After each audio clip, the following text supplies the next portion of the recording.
Kawawa naman si Daddy. Inaapi ni Mama eh. Sana magkaroon ako ng maraming pera para matulungan ko si Daddy. Para hindi na siya magtrabaho sa junk shop.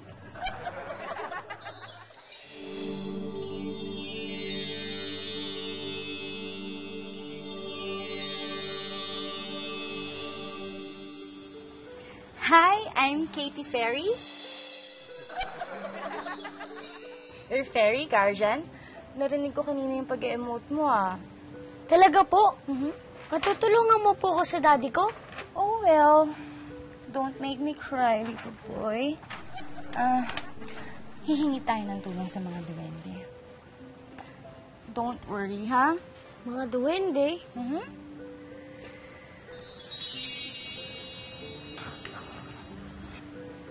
Yan. Ang cute naman po nito. Gumawa ka ng sulat, tapos ilagay mo sa loob.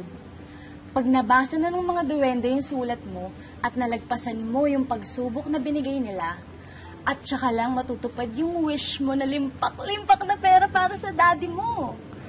Pero dapat, ipagtanggol mo yung bahay na to sa masasamang elemento. Masasamang elemento? Sino yun? Tinatanong pa ba yun? Eh di sila.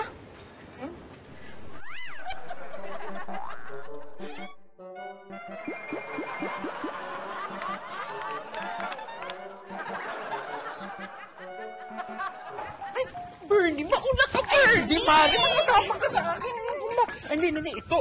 Oh, ano ba? Ang besto niya, Bernie! Diyos, para bahay lang ng duwende. Natatakot pa kayo. Ako na nga. Ikaw na nga. Oh. Oh, ayun, nandun ang sulat ni PJ. Mari, Oh. careful!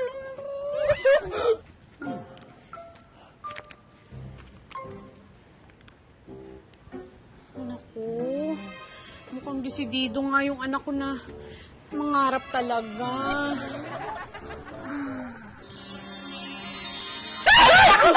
Hi, guys! What's up?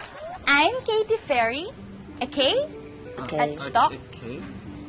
Obligado na kayo ngayon tulungan si PJ na bantayan ang bahay ng mga duwende hanggat sa makuha nila ang sulat ni PJ sa pintuan.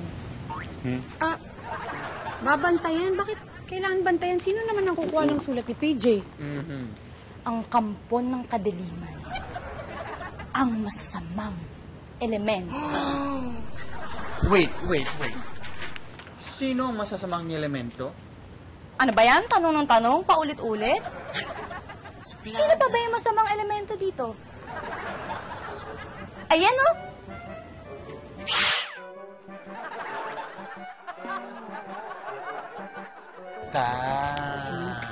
Oo nga naman. May iba pa bang masasamang elemento dito? Wala naman.